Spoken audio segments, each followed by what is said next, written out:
की झुकती है दुनिया, झुकाने वाला चाहिए। क्या कहते थे ये? क्या कहते थे? इस सरकार में इस्तीफे नहीं होते। नमस्कार साथियों, एचके न्यूज में आपका बहुत बहुत स्वागत है।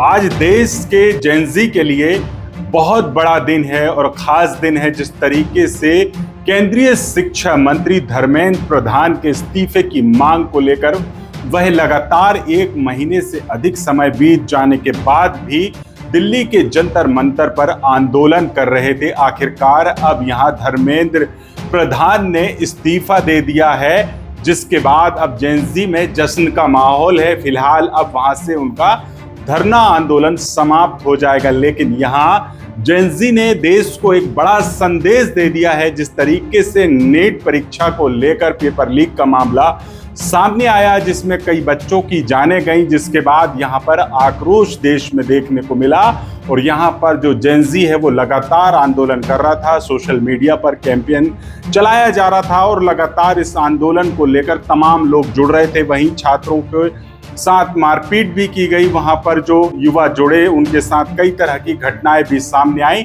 लेकिन इसके बाद भी वहां से हटे नहीं। आखिरकार देश के शिक्षा मंत्री, केंद्रीय मंत्री धर्मेंद्र प्रधान का इस्तीफा हो गया और इस इस्तीफे के बाद यहां पर यह साफ हो गया है कि जिस तरीके का माहौल बनाया गया था और उस माहौल को लेकर इन छात्रों को डराया जा रहा था, अब वह साफ हो गया कि आने वाले दिनों में अगर कोई भी गड़बड़ी होगी तो उस पर जिम्मेदारी तय होगी। जिस तरीके से यहाँ धर्मेंद्र प्रधान का इस्तीफा हो गया है और लगातार यहाँ पर छात्र जो है इस्तीफे की मांग कर रहे थे। आपको बता दें कि यहाँ पर देश के प्रधानमंत्री भी 2 बार यहाँ जेनजी से बात किए, इंस्टाग्राम के माध्यम से उन्होंने अपनी अपील की और कुछ बातें रखी और सख्त नियम और कानून बनाए जाने की बात की, लेकिन यहाँ जेनजी अड़े रहे कि यहाँ पर धर्मेंद्र प्रधान का इस्तीफा होना चाहिए और आखिरकार उनका इस्तीफा हो गया। फिर वही बात आई कि झुकती है दुनिया, झुकाने वाला चाहिए। फिलहाल देश में सबसे ज्यादा इसी मामले की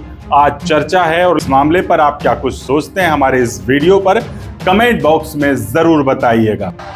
ये जो लाठियां चलाई है ना अपने अमित शाह और मोदी के नाम पर, अभी एक इस्तीफा हुआ है, याद रखना कॉकरोच से पंगा नहीं लेना है। अगर एक मंत्री का इस्तीफा ले सकते हो तो तुम लोग क्या हो? तुम्हारी हमने लाठियां खा ली, सर फुड़वा लिया। इस देश के स्टूडेंट्स ने बहुत हिम्मत वाला काम करा।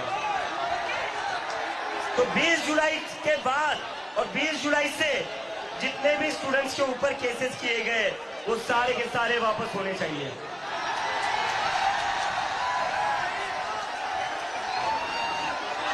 And to the people of India, to भैया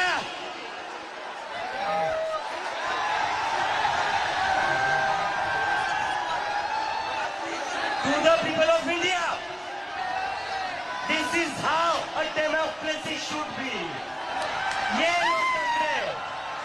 ये लोकतंत्र है। साथ साथ जो हम लोगों की दूसरी मांग थी कि सारे FIRs जो सारे प्रोटेस्टर्स के खिलाफ फाइल किए गए हैं अभी तक, सिर्फ दिल्ली में नहीं लेकिन सारे बीजेपी रूल्ड और बीजेपी एलाई स्टेट्स में वो FIRs विड्रॉ हो जाए, ये भी हमारी सेकंड मांग थी। सरकार ने वो मांग को भी मान लिया है। साथ साथ ये जो विड्रॉल है वो शॉर्टली हो जाएगा। जो FIRs फाइल हो चुके हैं, जितना हमें लास्ट इंफॉर्मेशन के मुताबिक 15 से 20 FIRs दिल्ली में फाइल हुए हैं, वो सारे FIRs की कॉपी सरकार ने अश्योर किया है कि शॉर्टली हमारे साथ शेयर करेंगे। एंड जो कॉपीज है वो 3 से 4 दिन के अंदर इन एनी केस हमें मिल जाएगी। जो विड्रॉल है वो भी शॉर्टली सरकार ने अश्योर किया है कि विड्रॉ हो जाएंगी। साथ साथ इन्होंने ये भी हम लोगों ने एग्री किया है कि फ्यूचर में कोई भी एक्शन नहीं लिया जाएगा किसी भी प्रोटेस्टर के खिलाफ एंड CJP की जो टीम है, जो ऑर्गेनाइजर्स है, उनके खिलाफ।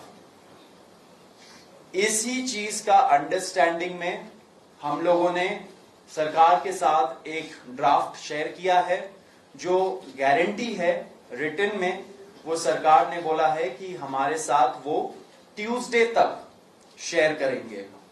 हमें आशा है कि ट्यूसडे तक जो गारंटी है सरकार के तरफ से इन राइटिंग ये एफआईआर्स के बारे में और इन एनी फ्यूचर एक्शन के बारे में वो हमें मिल जाएगी।